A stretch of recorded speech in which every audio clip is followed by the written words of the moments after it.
Nature versus nurture.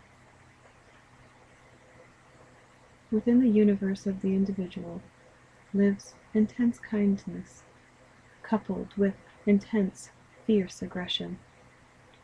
We are all confused, jumbled up, little savages, animals at the core, survival, raw, unyielding, passionate.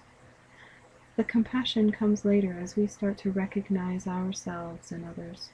Soft, pliable, specialized tissue, magic-like power.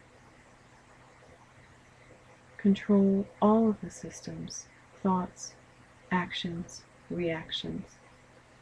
Molded by experience, we take shape, grow into tamed beasts. The central goal? Still, survival. Understanding necessities for survival has been embedded with a virus that threatens the very life it strives to retain. Our nature, tainted by nurture.